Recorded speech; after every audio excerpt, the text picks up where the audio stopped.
નમસ્કાર. આજે આપણે બંધારણીય સંસ્થાઓની અંદર ભણવા જઈ રહ્યા છે. SC, NC, ST. હવે દેખો બેટા, આપણે અ, બંધારણનો આર્ટિકલ 46 વાંચીએ ને, બંધારણનો આર્ટિકલ 46 ચોખ્ખું લખેલું છે કે પ્રમોટિંગ ધ એજ્યુકેશનલ. દેખો પહેલું શબ્દ લખ્યો છે બેટા પ્રમોટિંગ, એટલે વૃદ્ધિ કરવી, બરાબર, ઉત્કર્ષ કરવો એવો એનો મિનિંગ.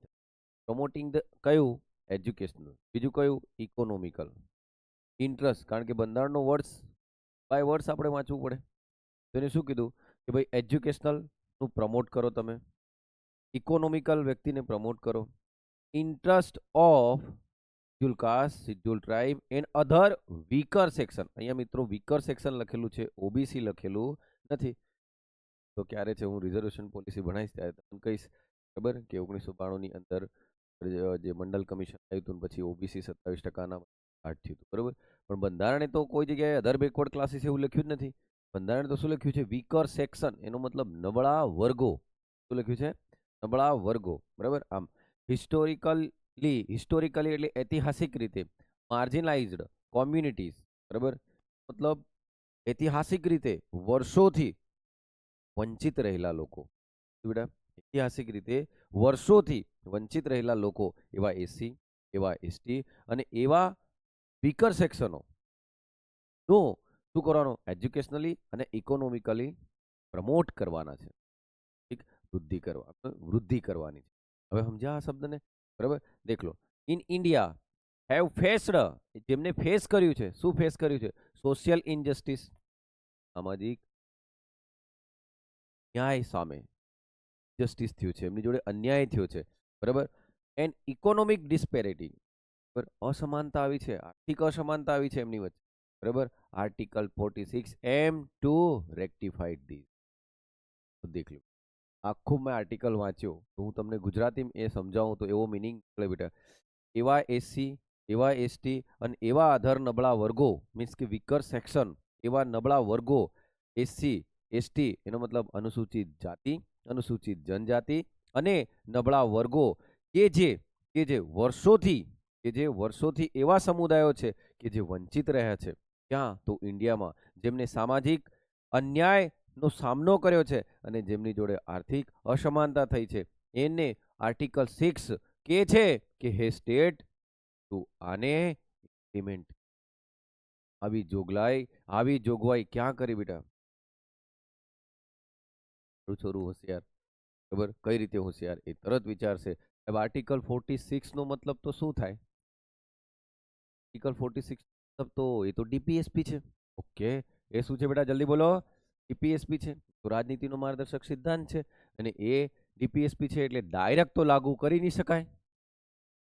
એના માટે એક લેજિસ્લેશન જોઈએ. એનો મતલબ લેજિસ્લેશન એટલે શું જોઈએ બેટા? એક્ટ જોઈએ. એક્ટ ઘડ્યા બાદ જ એને લાગુ કરી શકાય. હવે તમારો ભરમ તૂટ્યો બેટા. કયો ભરમ તૂટ્યો ખબર? કે આર્ટિકલ 46 ફક્ત ને ફક્ત રિઝર્વેશનની વાત નથી. આર્ટિકલ 46 ફક્ત ને ફક્ત રિઝર્વેશનની વાત નથી કરતો. એ શું કહે છે બેટા ખબર? પ્રમોટ કરો, એમની આર્થિક અસમાનતાને દૂર કરો, એની સામાજિક અસમાનતાને દૂર કરો, સામાજિક અન્યાયને દૂર કરો. અહીંયા તમને એવું દેખાયું આ દેખીને કે એજ્યુકેશનલમાં શું મળી ગયું બેટા? રિઝર્વેશન. એ 46 ફક્ત ને ફક્ત રિઝર્વેશન નથી દેખાડતો, બરાબર. એ એવું કહે છે સ્ટેટને, સ્ટેટ તમારે સામાજિક અન્યાય સામે પણ એમને ઉપર લાવવાના છે, બરાબર. આર્થિક અસમાનતાથી પણ તમારે એને ઉપર લાવવાના છે, રિઝર્વેશન પણ આપવાનું છે. પણ ક્યાંય બેટા એવું નથી કીધું, બરાબર. ક્યાંય એવું નથી કીધું અધર બેકવર્ડ ક્લાસ, ક્યાંય એવું નથી કીધું કાસ્ટ. જાતિ શબ્દ તો ક્યાંય વાપર્યો નથી બેટા, બરાબર. આવા વર્ગો તૈયાર કરજો. શું કીધું બેટા? બોલો. આવા વર્ગો તૈયાર કરજો કે જે હિસ્ટોરિકલી, કીધું બેટા, જે હિસ્ટોરિકલી વર્ષોથી કેવા રહ્યા છે? વંચિત રહ્યા છે, ડિપ્રાઇવ રહ્યા છે, બરાબર. આમ જેને સામાજિક માળખાથી દૂર થઈ ગયા છે, સામાજિક વ્યવસ્થાથી દૂર થઈ ગયા છે, અનટચેબિલિટી જેવો એમની જોડે વ્યવહાર કરવામાં આવે છે, બરાબર. આમ અને હંમેશા એમને નીચા દેખાડવાનો પ્રયત્ન કર્યો છે, બરાબર. એટલે એવા લોકોને આપણે શું કરવાનું છે? ટી કરજો, ટિંગ કરજો. અરે વાહ સાહેબ, આર્ટિકલ 46 મને હવે ખબર પડી ગઈ. આર્ટિકલ 46 શબ્દ હું કેમ બોલ્યો બેટા? રિઝર્વેશન પોલિસી પણ આપણને કામ લાગશે. બરાબર. રિઝર્વેશન પોલિસીમાં પણ આને ભણવાનું છે આપણે. ઓકે, તો આ 46. હવે અહીંયા શું કીધું બેટા દેખજો, અહીંયા શું કીધું જોજો. શું કહે છે ખબર? ફેર act. The state shall promote with special care and educational and economic interests of the weaker section of the people and in particular of the scheduled caste and scheduled tribe and shall protect them. શું બેટા દેખ લો, promote તો કરવાનો, promote કરવાથી કઈ નહીં થશે. શું કરવું પડશે? પ્રોટેક્ટ પણ કરવું પડશે, રક્ષણ પણ કરવું પડશે. બરાબર. આમ protect them from social injustice and all form of exploitation. exploitation એટલે શોષણ. શોષણના તમામ ફોર્મમાં, સામાજિક અન્યાયમાં એમની સામે તમારે એમનું શું કરવું પડશે? પ્રોટેક્ટ. કોણ પ્રોટેક્ટ કરશે બેટા? કોણ રક્ષણ કરશે? સ્ટેટ. અને સ્ટેટ એટલે કોણ? આર્ટિકલ 37 માં આપવામાં આવી. એની વ્યાખ્યા તમને ખબર છે? દેખ લો, પ્રમોટ તો કરવાના છે, બુદ્ધિ તો કરવાની જ છે, તે સાથે પ્રોટેક્ટ પણ કરવાનું, રક્ષણ પણ કરવાનું. તો તમે પ્રમોટ કરવા માટે રિઝર્વેશન આલ દેશો, પ્રોટેક્ટ કરવા માટે શું કરશો? પ્રોટેક્ટ કરવા માટે શું કરશો? તો આ તો આર્ટિકલ 46 છે. પ્રોટેક્ટ કરવા માટે બંધારણે પ્રોટેક્ટ કરવા કીધું છે તમને. તો એક બેર એક્ટ ઘડવો પડશે કે નહીં? અને એ બેર એક્ટ કયો ઘડ્યો બેટા? યાદ કરો, એ બેર એક્ટ ઘડ્યો કે નહીં? SC ST એટ્રોસિટી એક્ટ ઘડ્યો ને બેટા? આમ તો એ એક્ટ ઘડવો પડશે. ઘડ્યો, બરાબર. શું કરવા? પ્રોટેક્ટ કરવા. કેમ? ક્યાં કીધું? આર્ટિકલ 46. ક્યાં કીધું બેટા? બોલો. આર્ટિકલ 46 માં. કે કારણ કે આ તો લેજિસ્લેશન વગર તો લાગુ થઈ જ નહીં શકે. ક્યાં? આમ પ્રમોટ કરવા માટે શું કર્યું બેટા? આપણે રિઝર્વેશન આલી. પ્રોટેક્ટ કરવા માટે આપણે શું કર્યું બેટા? કાયદો ઘડ્યો. કોને ઘડ્યો? સ્ટેટે. કોને ઘડ્યો? સ્ટેટે. ઓકે, આ આવડી માં છોરો. અહીં દેખજો શું કહે છે? Protection from social injustice to ensure communities. બરાબર. કોમ્યુનિટી એટલે સમુદાયો બેટા. આ સમુદાયો કયા? SC ST અને weaker section are protected from social injustice. Social injustice refers to discrimination એટલે ભેદભાવ, એટલે ભેદભાવ, ઇનઇક્વાલિટી અસમાનતા, એન્ડ અનફેર પ્રેક્ટિસ એ ફેર અનુચિત પ્રેક્ટિસ એમના પર કરવામાં આવે. બરાબર. Unfair practice this community might face due to the social status. સામાજિક દરજ્જાનો, જો એમનો સામાજિક દરજ્જો હીન બતાવવામાં આવે, મિલિએટ કરવામાં આવે, ત્યાં દેખાડવામાં જ્યારે આવે ત્યારે અનફેર પ્રેક્ટિસ. બરાબર. તમે જ વિચારો બેટા, જૂના ટાઈમમાં એ લોકો જ્યાં ચાલતા પાછળ સાવરણો બાંધીને ચાલવાનો, એમના પગ જ્યાં પડે ત્યાં પગ સાફ થઈ જવા જોઈએ. તો અનફેર પ્રેક્ટિસ થઈ કે નહીં બેટા? આવું કોઈ દિવસ હોય ખરું? આવું કુદરત બી કરે ખરો બેટા? એટલે આ અનફેર પ્રેક્ટિસ હતી. બરાબર. એટલે એમની સામે સોશિયલ સ્ટેટસ એમને બી મળવું જોઈએ, સામાજિક દરજ્જો બી મળવો જોઈએ, ધીમા જળવાવી જોઈએ. આવું અહીં કીધું કે નહીં બેટા? ચાલો અહીં શું કીધું દેખ લો હવે બેટા. પોલિસી ફ્રેમવર્ક એના માટે શું બનાવવી પડશે? તમે સામાજિક અન્યાય બચાવવા માટે, સામાજિક દરજ્જો આપવા માટે બંધારણ કયા જોગવાઈ હતી? બંધારણ એવા કયા કયા કાયદા ઘડ્યા હતા? હવે આપણે એ વિચારીએ બેટા કે અનુચ્છેદ 17 જે છે, ધ્યાનથી સાંભળજો બેટા, આ લોકોના પાછલા સવાલો. એ લોકો કેવો સીધો સવાલ બનાવે ખબર? કે SC ST પ્રોટેક્શન એક્ટ જે આવ્યો છે 1989માં, બરાબર, 1989માં જે એક્ટ આવ્યો છે, જેમાં અમેન્ડમેન્ટ હમણાં 2016માં થયું છે. તો SC ST એટ્રોસિટી એક્ટ 1989માં જે આવ્યો છે, બરાબર, એના માટે બંધારણમાં કયો અનુચ્છેદ બેઝ પર ઘડાયો છે? આવા પૂછે. બરાબર. માન લો કે લેબર કોડ બન્યો તો બેટા, લેબર કોડ માટે કયો આર્ટિકલ હતો? તો 23-24 હતો કે નહીં? બરાબર. એવા બેઝ પર એ લોકો સવાલો પૂછે. હવે ઘણું છોરું શું વિચારશે ખબર? સાહેબ સર બી તો અસ્પૃશ્યતા છે કે નહીં? એનો મતલબ આ કાયદો 17ના બેઝ પર ઘડાયો છે. એક વાત કહું, સર તો ઓલરેડી 17 ને 23 તો ઓલરેડી કમ્પ્લીટ જ છે બેટા. 17 એમે પાછો ફંડામેન્ટલ રાઇટ્સ છે બેટા. ફંડામેન્ટલ રાઇટ્સને લાગુ કરવા સારું તો કોઈ કાયદાની જરૂર જ નથી કે નહીં? સમજણ પડે છે સાહેબ શું કે છે બેટા? એ ઘડી તમારા બંધારણના સવાલ ખોટા પડે ત્યારે તમે ટેન્શનમાં આવો, ખરું આ કેમ થયું? અસ્પૃશ્યતાના બેઝ પર તો આ કાયદો ઘડાયો હતો. અસ્પૃશ્યતાના બેઝ પર કઈ? અહીંયા 46માં કીધું એના બેઝ પર ઘડાયો. કારણ કે અસ્પૃશ્યતા તો ક્યાં આવે બેટા? ફંડામેન્ટલ રાઇટ્સમાં આવે. બરાબર. તો ફંડામેન્ટલ રાઇટ્સ તો ડાયરેક્ટ જ જસ્ટિસિએબલ છે કે નહીં? તો ડાયરેક્ટ દાવા પાત્ર છે. બરાબર, કોઈ લેજિસ્લેશનની જરૂર નથી, કોઈ કાયદાની જરૂર નથી. સમજ્યા? સ્ટેટ સામે તો ડાયરેક્ટ જ જવાય છે કે નહીં બેટા? એમ કહો, વ્યક્તિ સામે લડવા માટે તમે ઘડો છો, તો સ્ટેટ સામે બી 46માં કીધું કે સ્ટેટ બી ઘડવાનો ને વ્યક્તિગત માટે પણ ઘડવાનો. બરાબર, તો દેખ લો બેટા, અહીંયા તમે જોશો ને, તમારા છોરાઓ, અહીંયા તમે આને ધ્યાનથી વાંચો તો શું કહે છે? National commission for schedule cast is a constitutional body. બરાબર, એનો મતલબ તમને ખબર પડી ગઈ. કોન્સ્ટિટ્યુશનલ બોડીનો મતલબ એનો કોઈક તો આર્ટિકલ છે જ, તો જ એને કીધું ને કે બંધારણીય સંસ્થા છે. બરાબર, તો એ 338 કયો છે બેટા? બોલો. 338 constitutional body in India that advocates for the welfare of the schedule cast. કોના વેલફેર એટલે કલ્યાણ? કોના કલ્યાણ માટે વાત કરે છે બેટા? Schedule cast. બરાબર, આમ સાહેબ શિડ્યુલ કાસ્ટ એટલે કોણ? મને નહીં મળે ખબર. એમ જાતિ બેટા, રિજન કીએ કે નહીં આપણે? બરાબર, એ the NCSC was established by Parliament of India in. હવે આ વાંચો બેટા, શું કામ કરવાનું છે એમ દેખ લો બેટા. કીધું કે નહીં? To protect SC. આવી વાત તો પ્રોટેક્ટ કરવા માટે શું કરવું પડશે બેટા? બોલો. કાયદો ઘડવો પડશે. To protect SC from exploitation. Exploitation એટલે શોષણ. એમના શોષણ સામે SC ને રક્ષણ કરવા માટે શું કરવું પડશે? કાયદો ઘડવો પડશે. Two promote social and educational economic and culture interest of SC. ઓ સાહેબ, સોશિયલ એટલે સામાજિક, એજ્યુકેશનલ એટલે શૈક્ષણિક, ઇકોનોમિક એટલે આર્થિક અને કલ્ચરલ એટલે સાંસ્કૃતિક. શું કહે છે બેટા?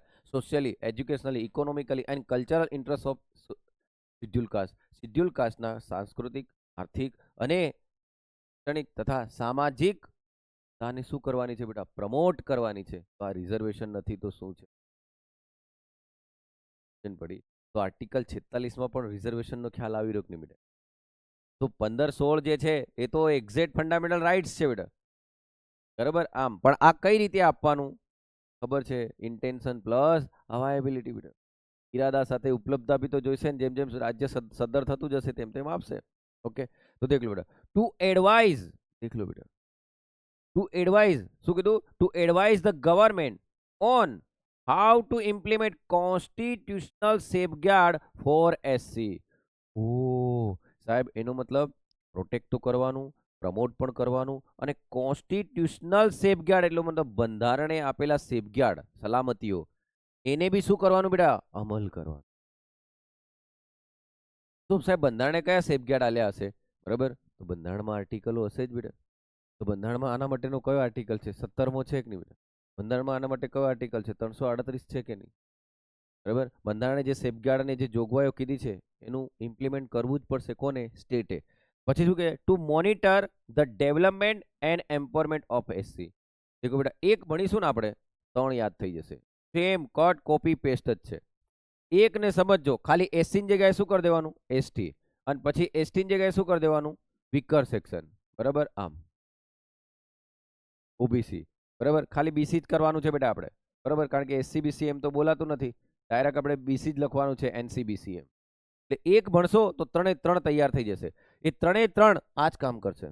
Protect, promote, constitutional safeguard and development. સમજ્યા બેટા? ડેવલપમેન્ટ એટલે વિકાસ, બંધારણીય સલામતીઓનું પાલન કરાવવું અને રિઝર્વેશન આપવું, અને શું કરવું બેટા? કાયદો ઘડીને શોષણને રોકવાનું. ખબર પડે છે હું શું બોલું છું બેટા? તો હું ભણાવી રહ્યો હમણાં SC નું ને, પણ આ 3 માટે કેવું છે બેટા? સેમ. બરાબર, આમ હવે અહીં દેખજો બેટા. હવે તમારા મનમાં એમ સવાલ થવો જોઈએ કે સાહેબ વાત તમારી સાચી, હું માનું કે અહીંયા તમે કહો છો કે NC how file implement to include the date, place and nature of the allege violation. બરાબર, હવે આ તો કયા મંત્રાલય અંતર્ગત આવે? તો ministry of social justice and empowerment. બરાબર, સામાજિક સમરસતા વાળું જે મંત્રાલય છે કે નહીં એની અંદર આવે છે, એટલે મેં આ લીધું. બરાબર, હવે અહીં દેખજો બેટા. હવે સમજીએ. મેં આર્ટિકલ 46 સમજાવ્યો બેટા. આર્ટિકલ 46 સમજાવ્યો. આર્ટિકલ 46 તમને શું કહે છે? પ્રમોટ કરજો, પ્રોટેક્ટ કરજો, કોન્સ્ટિટ્યુશનલ સેફગાર્ડ જાળવજો. સાંભળજો. હા, બુકમાં તો એક જ લીટી લખેલી છે આર્ટિકલ 46 ની. પ્રમોટ કરજો મતલબ વૃદ્ધિ કરજો, સમૃદ્ધિ કરજો. વૃદ્ધિની સમૃદ્ધિ કરજો, જે છે એનાથી ઉપર લાવજો એમને. બરાબર, પ્રમોટ કરજો, પ્રોટેક્ટ કરજો, રક્ષણ કરજો. આવું બધું કોને કર્યું? સ્ટેટને. બરાબર, આમ તો પ્રમોટ કરો, પ્રોટેક્ટ કરો અને કોન્સ્ટિટ્યુશનલ સેફગાર્ડ જાળવો, અને પછી એમનું એમ્પાવરમેન્ટ કરો, એનો મતલબ રોજગારી બી આલો બેટા, ડેવલપમેન્ટ પણ કરો. કોનું કોનું? એસસીનું, એસટીનું અને વિકર સેક્શન. સાહેબ ડિસાઈડ કઈ રીતે કરવાના? તો વર્ગો તૈયાર કરો. અહીં કાસ્ટ નથી બેટા, શું છે? ક્લાસ. વર્ગો તૈયાર કરો.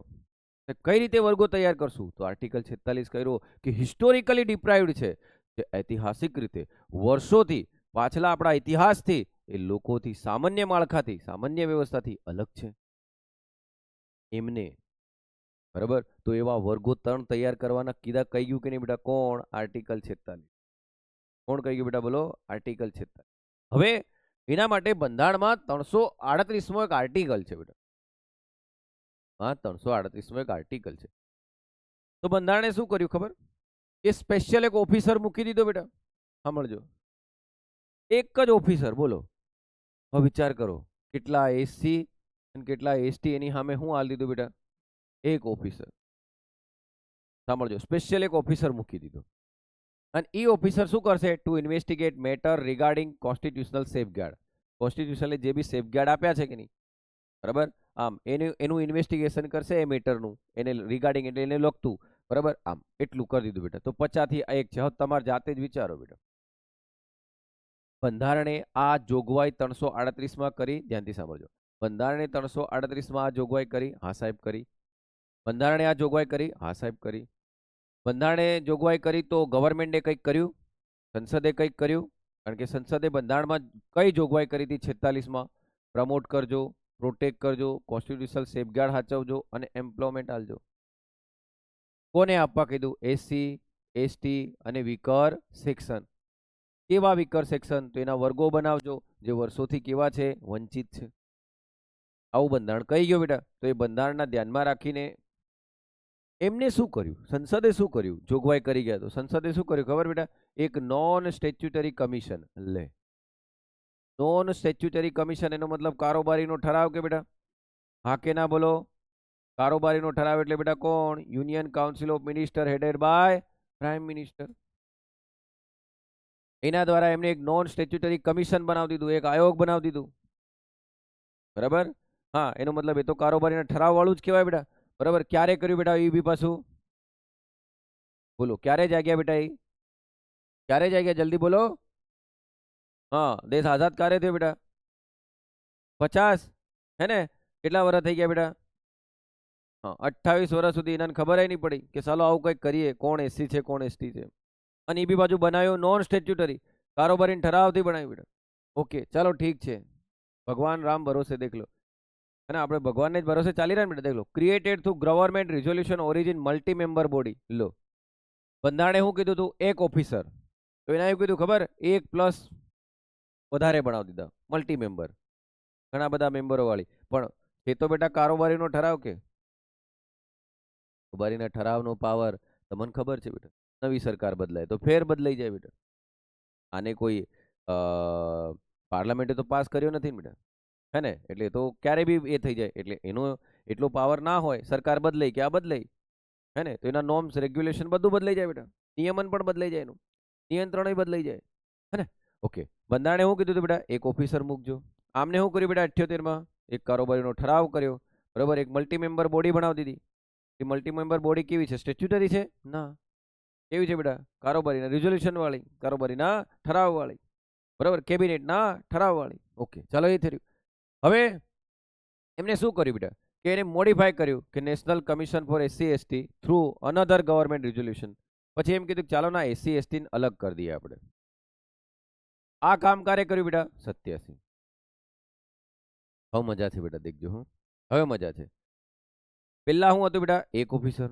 પછી શું થયું બેટા? 1+ મલ્ટી મેમ્બર. પછી શું કર્યું ખબર? એસસી એસટીમાં આપણને તકલીફ પડી રહી, કોણ એસસી કોણ એસટી, બેન અલગ કરી દઈએ. એવું કાર્ય કર્યું બેટા એને 87. પણ હતો તો કારોબારી ઠરાવ જ ને. હા હા, મળજો બેટા, મજા તો હવ છે. એ રેડી. 1990માં 65મો બંધારણીય સુધારો કર્યો. ઓ, હવે મારું થોડું સમજી ગયું. 65મો બંધારણીય સુધારો એનો મતલબ કરે કોણ? સંસદ. બરાબર, ટોટલ 1/2 પ્રેઝન્ટ વોટિંગ 2/3. લોકસભામાં બી એટલું, રાજ્યસભામાં બી એટલું અને અડધા રાજ્યોની મંજૂરી. આ 65મો બંધારણીય સુધારો કર્યો.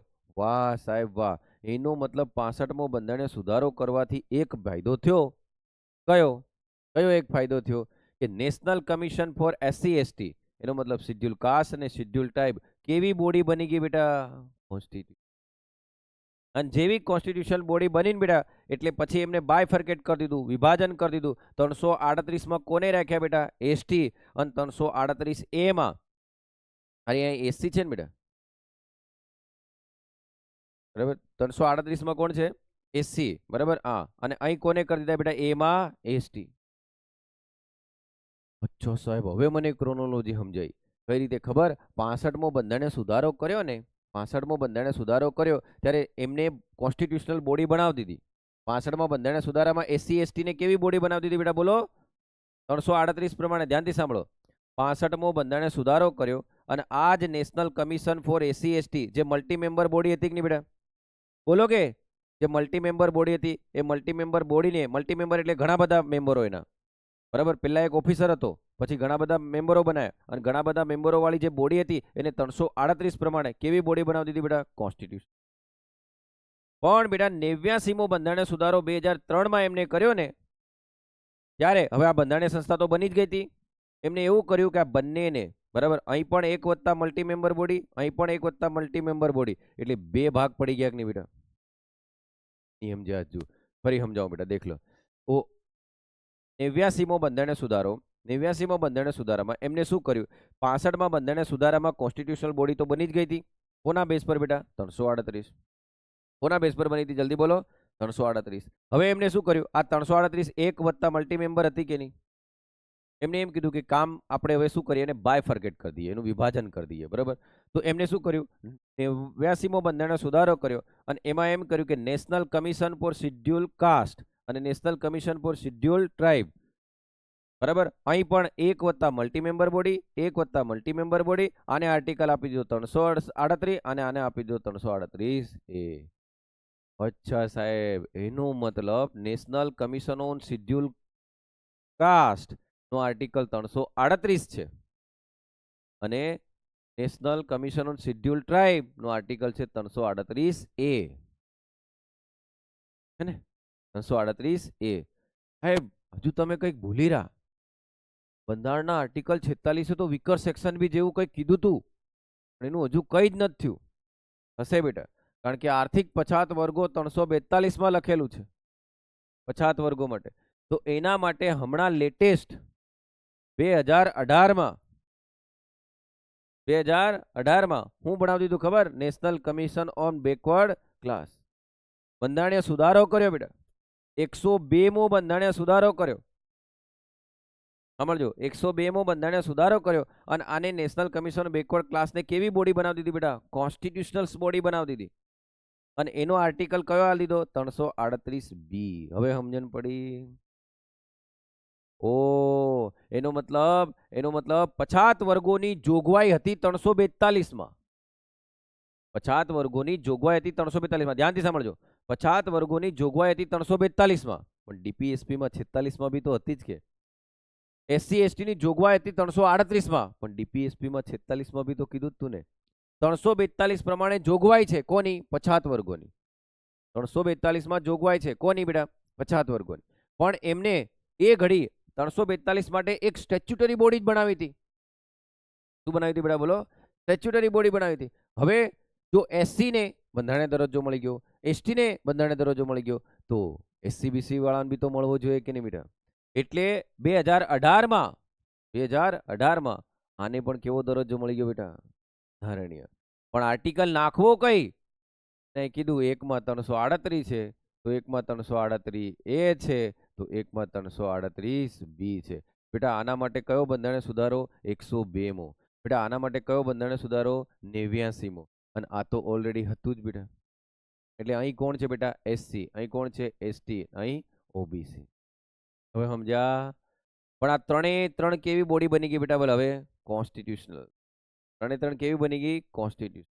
આમ એનો મતલબ વિચાર કરો બેટા, 2018 સુધી 342માં અનુચ્છેદ પ્રમાણે પછાત વર્ગો માટેનું જે આયોગ હતું, જે બોડી હતી, એ સ્ટેચ્યુટરી જ હતી કે નહીં બેટા? અને સ્ટાર્ટિંગમાં તો એ કારોબારીના ઠરાવ વાળી જ હતી. પછી કેવી બની બેટા સ્ટેચ્યુટરી, આજે કેવી બની ગઈ 2018 પછી કોન્સ્ટિટ્યુશનલ. વાહ સાહેબ. બેટા હું સમજાવ્યામાં કેટલાને ખબર પડી ગઈ બેટા, આવું કમ્પ્લીટ દિમાગમાં ઉતરી ગઈ કે નહીં વાત, હે ને? ઓકે. હવે તમે અહીં સમજજો બેટા, દેખ લો હું સમજાવીશ એક, અને ત્રણે ત્રણમાં સેમ એ જ છે જે હું તમને બતાવું છું. દેખજો એ અહીંયા દેખજો બેટા, હો આ તમને સમજાવીશ એટલે એક જ સમજાવું છું, હને બેટા, એક જ સમજાવું છું પણ બધું આવડી જશે. હા, બધું આવડી જશે. કઈ રીતે? તો દેખ લો બેટા, national commission on backward classes, બરાબર? ક્લાસીસ છે બેટા, કાસ્ટ તો નથી ને, વર્ગ બનાવવાનો છે, બરાબર? આમ national commission for backward classes setup 1993 by act of parliament. અચ્છા, એનો મતલબ આ કાયદાકીય સંસ્થા ક્યારે બની હતી બેટા? 1993 માં, બરાબર? આમ આઝાદ ભારતના 43 વર્ષ બાદ, હે ને? ઓકે, ચાલો દેખજો. 102 માં બંધારણીય સુધારો થયો બેટા. 2018 માં કેવું મળી ગયું સ્ટેટસ એને? કોન્સ્ટિટ્યુશનલ સ્ટેટસ મળી ગયું. ઠીક છે. એનસીપીસી could recommend inclusion exclusion of the caste OBC list. શું કરશે આ કામ? શું કરશે બેટા? ભણાવી દીધી તો કઈ બહી તો રહેવા નથી બેટા, કે ચા તો પિયા નથી કરવાના બેટા. બેટા એક સંસ્થા બનાવી દીધી છે, આ બંધારણીય સંસ્થા બનાવી દીધી છે, તો કંઈક તો કામ ધંધો કરવો પડે ને એને. તો શું કરશે બેટા? ઓબીસીમાં કોણ આવે એને એડ કરો, કોણ નહીં આવે એને રદ કરો. સમજણ પડી બેટા? ત્રણે ત્રણ બોડી આ જ કામ કરશે. ચલો પછી, income level that exclude creamy layer from reservation benefit. દેખ લો, હવે ક્રિમિનલ તમારે કઢાવવું પડે કે નહીં બેટા? સમજ્યા? દેખ લો, મારા ફાધરની ઇન્કમ પ્રમાણે મને તો રિઝર્વેશન મળી ગયું બેટા, પણ મારી ઇન્કમ પ્રમાણે મારા છોકરાને રિઝર્વેશન નહીં મળે બેટા.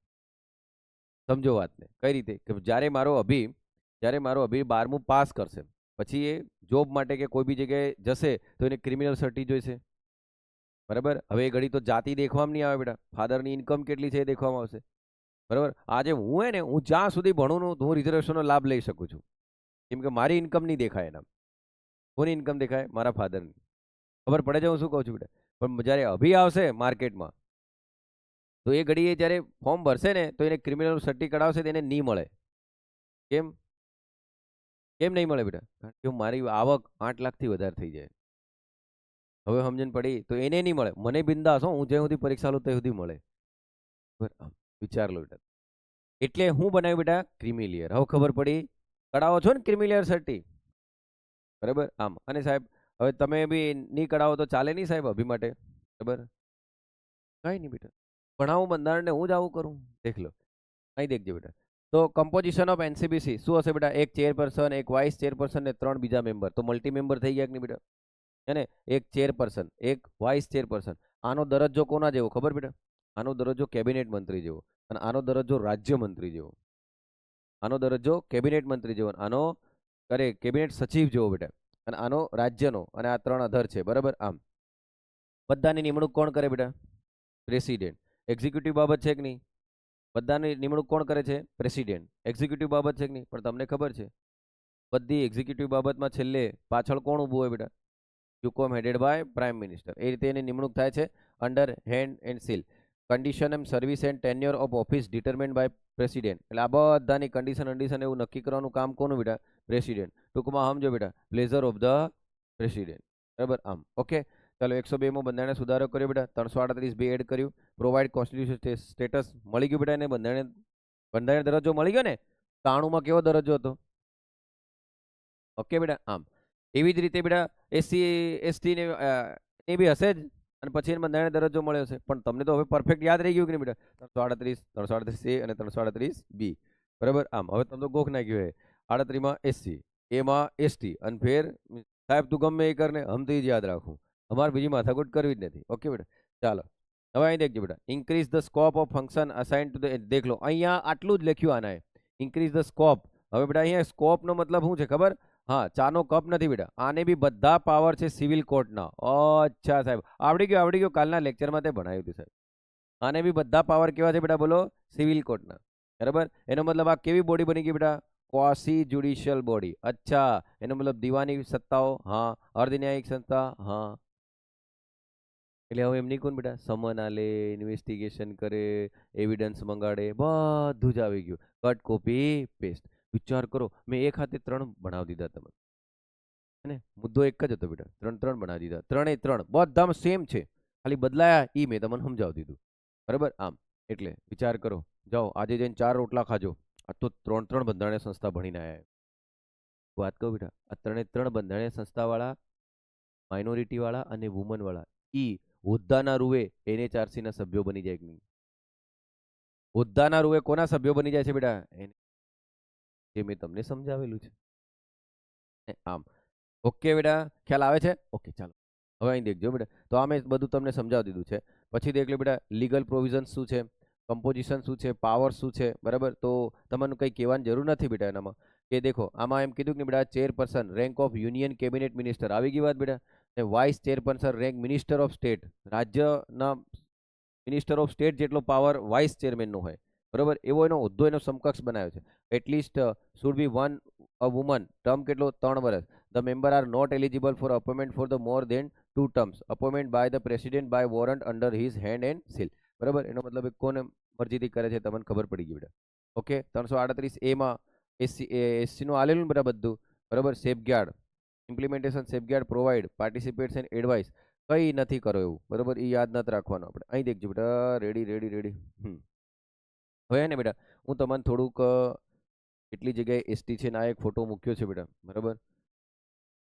કઈ કઈ જગ્યાએ છે અહીંયા? અહીંયા એક પણ નથી બેટા, લેસ દેન 10% પબ્લિક છે. આ નકશો દેખો બેટા, આ ભારતનો નકશો છે ને, કેટલી જગ્યાએ એસટી છે એ દેખ લો બેટા, બરાબર. એસટીની પોપ્યુલેશન ક્યાં કઈ વધારે છે દેખ લો બેટા. મોર દેન 75% અહીં છે કે નહીં?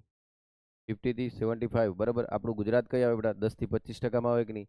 મધ્યપ્રદેશ બી કઈ આવે બેટા? 10 થી 25%માં, અને રાજસ્થાન પણ 10 થી 25%, બરાબર. લેસ દેન 10%માં અહીં આવે કે નહીં બેટા? એસટી બધે જ વિસ્તરાયેલા છે બેટા, બરાબર. આમ હવે આનાનું ખોળ કરવું આ બધું કામ કોણ કરશે બેટા? 338 એ પ્રમાણે એસટી કરશે. ઓકે ચાલો, અને તમને થોડું આ બતાવી દઉં બેટા. એમ લાગતું હોય કે સાહેબ આપણે તો બહુ મસ્ત જબરદસ્ત દુનિયામાં જીવીએ છીએ, કોઈ એસસી એસટી પર કોઈ અત્યાચાર થતા જ નથી, બરાબર. આમ હજુ બી તો ગામમાં વરઘોડા લઈને નીકળે છે સાહેબ, એમને કોઈ રોકતું નથી, બરાબર. હજુ બી સાહેબ કોઈ ભેદભાવ જેવું છે જ નહીં. તો દેખ લો આંકડા, મારા રેટિના ખોલો બેટા, બરાબર. અને દેખ લો આંકડા કે કેટલા આંકડા છે, બરાબર. આ તો 2020 સુધીના છે, બરાબર. 2024 સુધીના બી તમે સર્ચ કરશો તો મળી જાય બેટા. એસસી પર 6895 અને 1849, અને ટોટલ કેટલા થઈ ગયા બેટા? 8700. આટલા લોકોના હજુ સુધી મર્ડરો થાય છે બેટા, બરાબર. તું ઘોડા પર કેમ બેઠો એમ કરી. આ આપણો ભારત બેટા, ખ્યાલ આવે છે? હજુ બી આવી હાલત છે. હવે આ સંસ્થાઓ કેમ ભણવાની આવે? હવે તમારું મગજ ચાલે બેટા. તો આ કામ આ કોન્સ્ટિટ્યુશનલ બોડી કરે એમ, એના માટે. ઓકે બેટા ચાલો, હવે આપણે શું ભણવા જઈએ બેટા? ગુજરાતી ભણી લઈએ એટલે તમારો થોડો પેલો વેમ તૂટી જાય ને, કે ના સાહેબ તું તો અંગ્રેજી જ ભણાવે, હવે ગુજરાતી વાળો એવું શું હાલતો હે, હમણાં ભાળ લઈએ. એસસીન ભણી લઈએ બેટા પહેલા, રાષ્ટ્રીય અનુસૂચિત, બરાબર, જાતિ આયોગ. બેટા અનુસૂચિત જનજાતિ એમ પૂછે તો હા, બરાબર. આમ એ પાછું યાદ રાખજો. ચાલો, મૂળ બંધારણના ભાગ 16માં, હવે લો આ રહી ગયું કે નહીં બેટા, હિતરે ભણવું પડે. ભાગ 16માં 338 મુજબ અનુસૂચિત જાતિ અને જનજાતિ માટે એક અધિકારીની નિમણૂકની જોગવાઈ હતી. ચાલો, એક અધિકારીની જ વાત કરી હતી કે નહીં? પણ 90માં 65માં બંધારણીય સુધારો કર્યો બેટા, તો એની જનજાતિ એક વિશેષ અધિકારીના સ્થાને શું કર્યું બેટા? મલ્ટી મેમ્બર, બરાબર. અને જનજાતિ આયોગની સ્થાપના કરી બેટા. ચાલો એ બી આવડ્યું સાહેબ. ફિર 89માં બંધારણીય સુધારો કાર્ય કર્યો બેટા 2003માં, અને બે ભાગમાં વિભાજિત કરી દીધું કે નહીં? અને 2004માં 338માં કોને લઈ આવ્યા બેટા? અનુસૂચિત જાતિ, બરાબર. એસસી એસસી છે ને બેટા. અને 338A માં કોને? જનજાતિ, બરાબર. અહીં એસસી, અહીં એસટી, બે અલગ કરી દીધા. કાર્ય કર્યા બેટા આપણે 89માં, બરાબર. આમ મેં આખો ક્રોનોલોજી સમજાય છે, સેમ એજ છે કે નહીં? બરાબર. આમ ઓકે બેટા. એટલે કોઈ એમ કે તો સમજો, આ સંસ્થા સામાજિક ન્યાય, તો આપણે ભણ્યા કે નહીં બેટા? સામાજિક ન્યાય એટલે શું હતું? સોશિયલ જસ્ટિસ, જે ઇનજસ્ટિસ થતું એની સામે, અને સશક્તિકરણ મંત્રાલય અંતર્ગત. તો દેખો આ કયું છે મંત્રાલય? બોલો તો. સોશિયલ જસ્ટિસ અને એમ્પાવરમેન્ટ વાળું છે કે નહીં?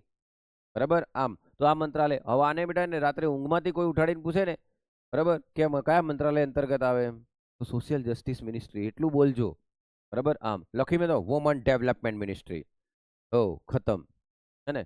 નિમણૂક, ચાલો કોણ કરે બેટા નિમણૂક? રાષ્ટ્રપતિ અધ્યક્ષ અને સભ્યોની નિમણૂક કરે. એક અધ્યક્ષ, એક ઉપાધ્યક્ષ ને 3 સભ્યો. સમજાડ્યું બેટા મેં? તેમની સેવાની શરતો, સમયગાળો કોણ નક્કી કરે બેટા? હા, હવે જાણી જોઈને શું લખેલો હોય ખબર? તેમની સેવાની શરતોને સમય સંસદ નક્કી કરે છે, બંધારણમાં જ આપેલી છે એમ લખશે. અહીં કોને કાઢી દે? રાષ્ટ્રપતિ. એ તમારી બુદ્ધિ જોઈએ બેટા. આવી બધી. અને બીજી એક વાત કહું બેટા, આ તમામ સંસ્થાઓ એડવાઇઝરી હોય, ગવર્મેન્ટ નોન બાઇન્ડિંગ. સમજો, છેલ્લે આલ્હે કોને બેટા? આલ્હે કોને? રાષ્ટ્રપતિ. રાષ્ટ્રપતિ છેલ્લે રજૂ ક્યાં કરે? પાર્લામેન્ટમાં. પણ પાર્લામેન્ટમાં રજૂ કર્યા બાદ એમને જવાબ નહીં આલે ને તો બી કહેવાનું કેમ નહીં આલ્યો, અને આલે તો સમજાવવાનું કે કેમ નહીં સમજાય. ફરી બોલો, માન લો કોઈ રજૂ કર્યું, બરાબર, એસસી ની કોઈ બાબત રજૂ કરી પાર્લામેન્ટમાં, રજૂ કરવી જ પડે કે કારણ કે આપણું તો મૂળ સૂત્ર શું છે? Executive is responsible to the legislative. તો રજૂ કર્યું. હવે પેલા એમ કે આનો જવાબ હું નહીં આપી શકું, તો નહીં આપી શકું એનું બી કારણ બતાવવાનું, અને આપે ને એનું બી કારણ બતાવવાનું. વિચાર કરો. એટલે હવે કદાચ નહીં આપે ને, એટલે આ બધી આ કેવું કહેવાય બેટા? જેટલી પણ છે બધી સલાહકારી સંસ્થાઓ કહેવાય. કેવી કહેવાય? સલાહકારી સંસ્થાઓ કહેવાય, એડવાઇઝરી બોડી કહેવાય. બરાબર, એટલે સરકાર પર કેવું બેટા? નોન બાઇન્ડિંગ છે. કોના પર બેટા? સેન્ટ્રલ ગવર્મેન્ટ પર. કોના પર? સેન્ટ્રલ ગવર્મેન્ટ પર, કેન્દ્ર સરકાર પર. ઓકે, એટલે આ નેચર છે આ ત્રણે ત્રણનું, એટલું યાદ રાખજો. હે ને અને આવું હશે બેટા, એડવાઇઝરી બોડી હશે એટલે તમારે આંખો મીચીને વિચાર લેવાનો, અહીં ગેમ રાષ્ટ્રપતિ જ રમે એમ, તો તમારું અડધું મગજ હળવું થઈ જાય, પરીક્ષામાં વધારે વિચારવાનું નહીં રહે એમ. બરાબર. અને કાર્યકાળ કેટલો બેટા? 3 વર્ષનો. બરાબર. આમ દેખો, રાષ્ટ્રપતિ નિર્દેશ કરે તેવા અનુસૂચિત જાતિના રક્ષણ, આવી ગઈ વાત બેટા, કલ્યાણ, વેલફેર, આધુનિકરણના સંબંધમાં અન્ય કાર્યો કરવા, અનુસૂચિત જાતિઓના તેમના હક અને સલામતીના પગલામાંથી વંચિત રાખવા સંબંધિત ખાસ ફરિયાદોની શું કરશે? તપાસ. હવે બહી તો રહે નહીં બેટા. બરાબર. આમની જોડે સુઓ મોટો પાવર પણ હોય બેટા. સુઓ મોટો એટલે ઇટ્સ ઓવન ડિસિઝન બેટા. ભૂલી ગયા? યાદ છે ને? હા, તો એ બધા પાવર એમની જોડે હોય તો જ કામ ઢંગથી કરે ને બેટા એ. બરાબર. વાર્ષિક ધોરણે અથવા જરૂર લાગે ત્યારે સલામતીના પગલાની કામગીરીનો અહેવાલ રાષ્ટ્રપતિને રજૂ કરે. આયોગ જ્યારે જ્યારે આયોગ જ્યારે એસસી ને થયેલા અન્યાય અને અન્ય બાબતમાં તપાસ કરે ત્યારે દીવાની ન્યાયાલયની શક્તિઓ પ્રાપ્ત થાય છે. આવી ગઈ બેટા સિવિલ કોર્ટ. હવે વિચાર કરો બેટા, મેં આ જ ભણાવ્યું હતું કે નહીં? કોઈ તમે મને એમ કહો કે નહીં સાહેબ ગુજરાતી ભણાવ દે, એમ મારી બીજી 15 મિનિટ ખાઓ કે નહીં તમે, તોય હું ગુજરાતી ભણાવી રહ્યો કે નહીં? આ જ હતું બેટા. પણ તમે વાંચતા નથી ઘેર જઈને. બાકી ગુજરાતી વાળો કઈથી લાવે બેટા? અહીંથી જ લાવે. બરાબર. આમ ચાલો, તે એંગ્લો ઇન્ડિયન સમુદાયને સંબંધિત ફરિયાદો પણ કામ કરે છે. કાર્યકાળ કેટલો છે? બરાબર, તો ઠીક છે. હવે અનુસૂચિત જનજાતિ આયોગ, હું કરવા વાંચવાનું બેટા? કટ કોપી પેસ્ટ જ છે. સાહેબ વાંચી દે ને એકવાર. ના, હું કરવા વાંચું, માર મરજી. સેમ છે બેટા, સેમ છે, સેમ છે. કઈ જ નથી બદલાતું સાહેબ, કઈ જ નહીં બદલાતું. આર્ટિકલ ખાલી બદલેલું. કોણ બદલેલો? ખાલી આર્ટિકલ બદલેલો. દેખ લો કઈ રીતે બેટા. રાષ્ટ્રપતિ અધ્યક્ષ નિમણૂક કરે. ચાલો, આ કોણ છે બેટા આપણું? બોલો. આ સંસ્થા આદિજાતિ મંત્રાલયમાં, અને પેલી કયા મંત્રાલયમાં હતી બેટા? સામાજિક. બરાબર. આમ અહીં દેખજો, કાર્ય અને શક્તિ તો દેખ લો. હકની ફરિયાદ પગલા લે રાષ્ટ્રપતિ, અનુસૂચિત દીવાની અદાલતનો એ મળેલું છે. બરાબર. આમ પછી એ ઉભા રહેજો. કાર્યકાળ બેટા. બરાબર. નતિનિધિ કાર્યકાળ સંસદ દ્વારા નક્કી કરવામાં આવે. સંસદ 3 વર્ષનો કાર્યકાળ નક્કી કરેલો છે. બરાબર. આમ અનુચ્છેદ 339, રાષ્ટ્રપતિ બંધારણ અમલમાં આવ્યાના 10 વર્ષ પછી હુકમ કરીને રાજ્યની અનુસૂચિત ક્ષેત્રોના વહીવટ અને અનુસૂચિત જનજાતિઓના કલ્યાણ માટે અભ્યાસ માટે એક આયોગની એ કર્યું હતું. ઉચ્છંગરાય ઢેબરની અધ્યક્ષતામાં અને દિલીપસિંહ ભુરિયા આવ્યો હતો બેટા. યાદ કરો પેસા એક્ટ વખતે. હવે આ કોણ આવ્યું બેટા? પછાત વર્ગ. બરાબર. અને પછાત વર્ગ એટલે 340, 41 ને 342, એ બધી જોગવાઈઓ કોની બેટા? પછાત વર્ગોની. બરાબર. તો પછાત વર્ગોની સ્થિતિની તપાસ કરવા માટે આયોગ નિમણૂક કરવાની જોગવાઈ કરી હતી. બરાબર. એના માટે હવે દેખો, એના માટે રિઝર્વેશન પોલિસી ભણીશું ને ત્યારે હું વધારે સમજાવીશ બેટા. સર્વોચ્ચ અદાલતના નિર્દેશને આધીન સંસદ દ્વારા 1993માં એક કાયદો પસાર કરી કેન્દ્રીય સામાજિક કલ્યાણ અને અધિકારી મંત્રાલય હેઠળ એક રાષ્ટ્રીય પછાત આયોગની રચના કરવામાં આવી. દેખ લો, સંસદની તો એવી ઈચ્છા જ નહોતી થઈ હું ઘડું એમ. કોને આદેશ આલ્યો બેટા? કોને આદેશ આલ્યો બોલો? સાંભળજો ધ્યાનથી બોલો. કોને આદેશ આલ્યો? કોને આદેશ આલ્યો? સુપ્રીમ કોર્ટે. ક્યારે અને ક્યારે બનાવી? Very good. કોને આદેશ આલ્યો? ક્યારે બનાવી? હા, પછાત વર્ગો માટેનું આયોગ બનાવ્યું. વિચાર કરો. કોને આદેશ આલ્યો? સાહેબ તું બે વારંવાર બોલ બોલ કરે ને તો કંઈક તો હોય તો જ તું વારંવાર બોલે. આવી ખબર પડે તમને? હા, તો દેખ લો 1993 બેટા. 1992 શું બન્યું હતું બેટા? મંડલ કમિશન. સમજ પડી છે? આમ હવે તમને ક્રોનોલોજી પૂછે તો આવડવી જોઈએ બેટા. બરાબર. ઇન્દિરા શાહની કેસ આ જ ટાઈમમાં બન્યો કે નહીં બેટા? બરાબર. એટલે 93માં પછ બનાવ્યું. હવે તમે વિચાર કરો બેટા, આપણા સંસદના મંદિરમાં જઈને બેહે એના ચિંતા કરી ના બેટા. બરાબર. આમ એમને એક જરિયો પકડ લે ને બેટા, કે આ જીતવાનો જરિયો છે, બસ એના પર જીતેવા લોકો. બરાબર. મુદ્દો મળવો જોઈએ બેટા. શું મળવું જોઈએ? પછી મુદ્દામાં લોકોને 40 વર્ષ નીકાળી દેવાના. ફેરનો મુદ્દો બદલાઈ જાય બેટા. ફેર એમાં 40 વર્ષ નીકાળવાના. જે મેન મુદ્દા છે એ ભૂલી જવાય છે. ઠીક છે. બરોબર. 93 માં રચવામાં આવેલી રાષ્ટ્રીય પછાત આયોગની રચના અધિનિયમ 1973 વૈધાનિક સંસ્થા હતી બેટા. વૈધાનિક હતી કે નહીં? 2018 માં કેવી બની બેટા? બંધારણીય. બરાબર. આમ બરાબર. 2018 માં બંધારણીય દરજ્જો આલ્યો બેટા. કયો સુધારો અને બિલ કયું હતું? દેખો, તો 23 માં બંધારણીય સુધારો ખરડો હતો, પણ પાસ થયા બાદ બેટા એ એક્ટ બની જાય ને બેટા, કાયદો બન્યો, તો એ બિલ મૂકે ત્યારે 123 છે. યાદ આવે છે બેટા? બિલ ખરડો કયો હતો? 123. પણ એક્ટ નો ક્રમ મળ્યો કયો છે? એ પ્રમાણે 338 બી ભાગ 4 માં સામાજિક સચિવાલય 38 બી 7 વર્ગનો આયોગ સામાજિક સાત વર્ગો માટે રાજ્ય કાર્યકાળ બી 3 વર્ષ છે બેટા. એ બી બધી સત્તાઓ જેમ પેલામાં હતી છે. બરાબર. અહેવાલ આપવાનો બેટા. અહેવાલ રાષ્ટ્રપતિને આપવાનો, રાજ્ય સંબંધિત હોય તો કોને આપવાનો? રાજ્યપાલને આપવાનો. બરાબર. આમ બરાબર છે ને ભાઈ? સંરક્ષણ, કલ્યાણ, વિકાસ, ઉન્નતિના કાર્યો. ઉન્નતિ એટલે હું? પ્રમોટ. એમાં બંધારણ સુધારા 43A અને 66 માં જોડવામાં આવી.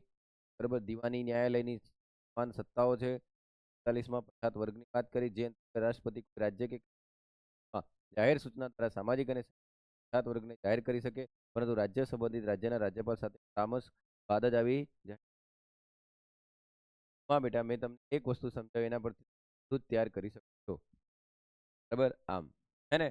હવે દેખજો બેટા, અહીં તમે આજે ભણ્યા ને બેટા, આજે તમે જે પણ ભણ્યા છો એની અંદર તમે 3 બોડી ભણ્યા છો. એ 3 બોડી હવે કેવી બની ગઈ છે? કોન્સ્ટિટ્યુટ બંધારણીય સંસ્થાઓ બની ગઈ.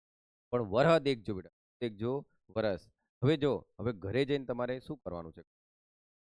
માઇનોરિટી. માઇનોરિટી માટેનું આવું એક આયોગ હશે બેટા.